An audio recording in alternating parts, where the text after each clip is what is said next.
नमस्कार साथियों, Neeraj Gupta online classes में आप सभी का स्वागत है।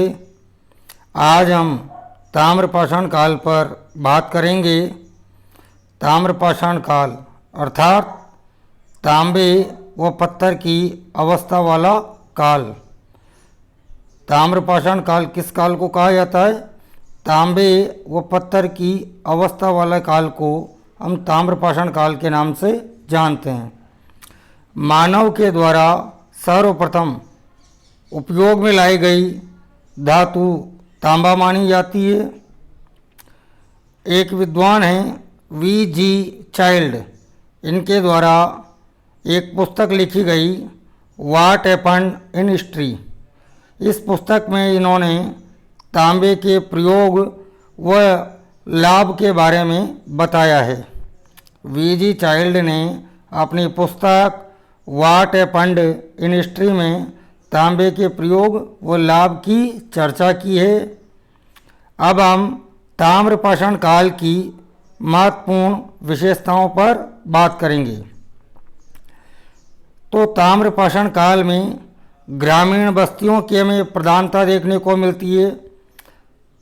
इस काल में अर्थव्यवस्था ग्रामीण अर्थव्यवस्था थी और कृषि व पशुपालन इस काल के मुख्य व्यवसाय माने जाते हैं। ताम्रपाषाण काल में ग्रामीण बस्तियों की प्रधानता है, ग्रामीण अर्थव्यवस्था का प्रचलन है और कृषि व पशुपालन इस कालखंड के मुख्य व्यवसाय हैं। इस काल में हमें सारी तत्वों का अभाव देखने को मिलता है। इस काल में जो औजार थे वो बहुत छोटे थे, इसलिए उन्हें माइक्रोलिथ के नाम से जाना जाता है। इस काल में माइक्रोलिथ औजार व तांबे के औजारों का प्रयोग साथ साथ किया जा रहा था। इस काल में भवनों के निर्माण में पक्की ईंटों का प्रयोग नहीं किया गया था और इस काल के जो लोग थे वह लेखन कला से भी अनभिज्ञ थे, अर्थात उन्हें लेखन कला का ज्ञान नहीं था। अब हम बात करते हैं ताम्रपाषाण काल की संस्कृतियों की। तो ताम्रपाषाण काल में मुख्य रूप से हमें 4 प्रकार की संस्कृतियां प्राप्त होती है। आहड़ संस्कृति, मालवा संस्कृति, जोरवे संस्कृति और कायथा संस्कृति। आहड़ संस्कृति का जो समय है वो 2000 से 1400 BC माना जाता है। मालवा संस्कृति का जो समय है वह 1700 से 1200 BC माना जाता है और जोरवे संस्कृति का जो समय है वह 1400 से 700 BC माना जाता है और कायथा संस्कृति का जो समय है वह 2000 से 1800 BC माना जाता है। आप यहाँ पे इस बात को भी ध्यान रखें कि सबसे प्राचीन संस्कृति कौन सी संस्कृति है? कायथा संस्कृति। सबसे प्राचीनतम संस्कृति कौन सी है? कायथा संस्कृति। और सबसे नवीनतम संस्कृति कौन सी है? जोरवे संस्कृति। यदि आपसे पूछा जाए कि निम्न ताम्रपाषाण कालीन संस्कृतियों को अवरोही क्रम में जमाइए, अर्थात बढ़ते से घटता क्रम, तो सबसे पहले आएगी कायथा संस्कृति, उसके बाद आहड़ संस्कृति, फिर मालवा संस्कृति और फिर जोरवे संस्कृति। तो इस प्रकार के भी प्रश्न आपसे पूछे जा सकते हैं, इस बात को भी आप ध्यान रखें। अब हम बात करते हैं आहड़ संस्कृति। आहड़ संस्कृति आयर नदी के किनारे स्थित है। आहड़ संस्कृति किस नदी के किनारे स्थित है? आयर नदी के किनारे। और आयर नदी बनास नदी की सहायक नदी मानी जाती है, इसलिए इसको हम बनास संस्कृति के नाम से भी जानते हैं। आहड़ संस्कृति को हम बनास संस्कृति के नाम से भी जानते हैं। इसका समय 2000 से 1400 BC माना जाता है और इस संस्कृति की खोज 1953 में अक्षय कीर्ति व्यास के द्वारा की गई थी। इस संस्कृति का उत्खनन R.C. अग्रवाल वह HD संकालिया के द्वारा किया गया था। आहड़ संस्कृति की खोज तो किसके द्वारा की गई? अक्षय कीर्ति व्यास के द्वारा। और उत्खनन RC अग्रवाल व HD संकालिया के द्वारा किया गया। HD संकालिया ने इस संस्कृति को ताम्रकाल की संज्ञा दी है। HD संकालिया ने इस संस्कृति को किस काल की संज्ञा दी है? ताम्रकाल की। आहड़ जो है ये राजस्थान के उदयपुर जिले में स्थित है और यहाँ से बड़े पैमाने पे हमें तांबे के उपकरण प्राप्त हुए हैं। इसलिए इस सभ्यता को ताम्रयुगीन सभ्यता के नाम से भी जाना जाता है। ये क्वेश्चन कई एग्जामों में आ चुका है कि ताम्रयुगीन सभ्यता किसे कहा जाता है? तो आहड़ सभ्यता को ताम्रयुगीन सभ्यता के नाम से जाना जाता है। इस सभ्यता से हमें 6 बड़े चूल्हे प्राप्त होते हैं। तो इससे हम ये अनुमान लगाते हैं कि यहाँ पर सामूहिक रूप से भोजन बनाने की व्यवस्था थी, अर्थात संयुक्त परिवार प्रथा की ओर एक ये संकेत है। इस काल में हमें लाल काले मर्दभांड प्राप्त होते हैं। इन्हें कोटे व गोरे मर्दभांडों के नाम से भी हम जानते हैं। तो लाल काले मर्दभांडों वाली सभ्यता कौन सी है? आहड़। कोटे व गोरे की सभ्यता कौन सी है? आहड़। आहड़ से ही हमें कपड़ों पर छपाई के लिए ठप्पे प्राप्त हुए हैं और यहाँ का रंगाई छपाई उद्योग भी विकसित अवस्था में था। आहड़ में मकान जो थे वह पत्थर के बनाए जाते थे। अगली सभ्यता है गिलंडू सभ्यता। ये राजस्थान के राजसमंद जिले में स्थित है और यहाँ से मनकों पर ज्योमितीय एवं पशुओं के चित्र प्राप्त हुए हैं। ज्योमितीय एवं पशुओं के चित्र यहाँ से प्राप्त हुए हैं। अग्निकुंड के साक्ष्य भी हमें गिलंडू से प्राप्त होते हैं।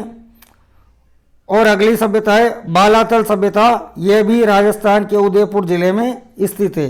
इसको भी आप ध्यान रखें। अगली संस्कृति की हम बात करते हैं मालवा संस्कृति। मालवा संस्कृति वर्तमान में पश्चिमी मध्य प्रदेश में स्थित है। मालवा संस्कृति के अवशेष हमें कहाँ से प्राप्त होते हैं? पश्चिमी मध्य प्रदेश से।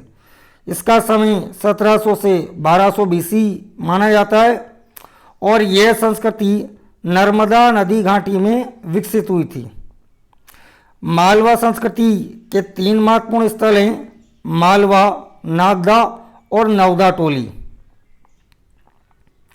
मालवा, नागदा और नवदा टोली।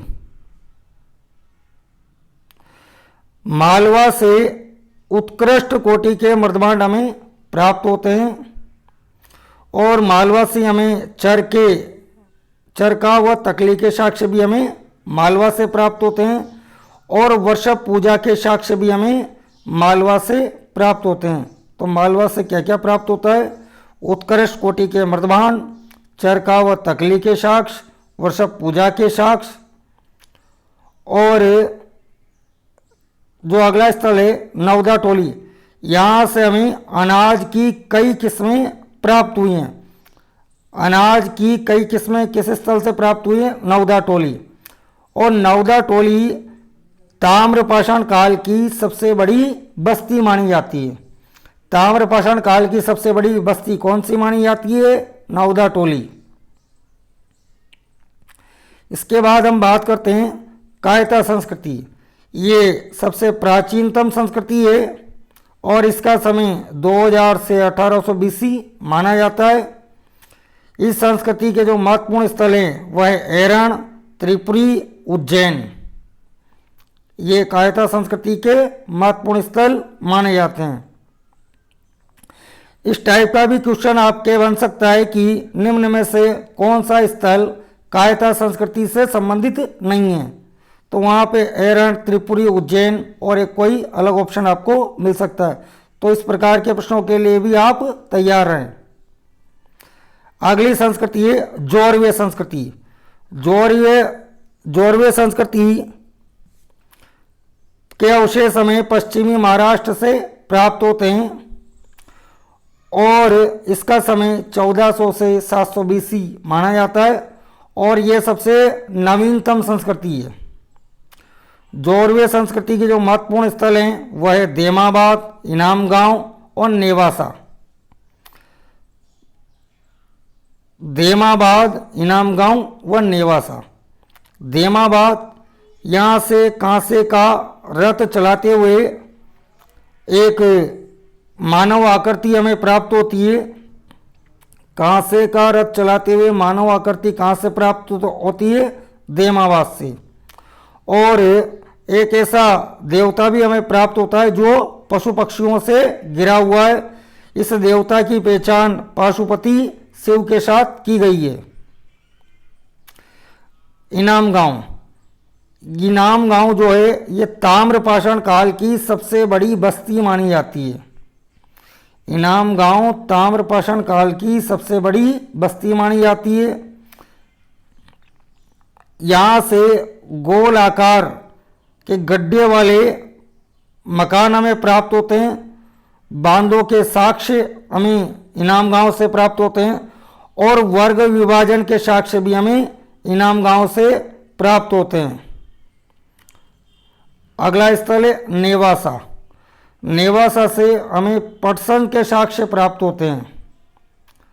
नेवासा से हमें पटसन के साक्ष्य प्राप्त होते हैं और यहीं से हमें वृत्ताकार आवास के साक्ष्य, सिरकटी मूर्तियों के साक्ष्य भी हमें प्राप्त होते हैं। इन सिरकटी मूर्तियों की जो तुलना है वो महाभारत की एक देवी है, काल देवी है विश्रा।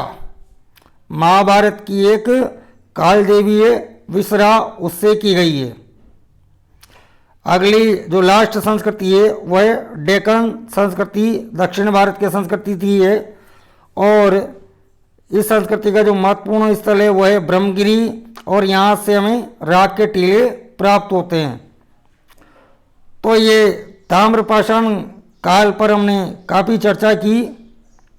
उम्मीद करता हूँ वीडियो आपको पसंद आया होगा। इस वीडियो को आप ज़्यादा से ज़्यादा शेयर करें, लाइक करें व इस चैनल को आप ज़्यादा से ज़्यादा सब्सक्राइब करें। धन्यवाद।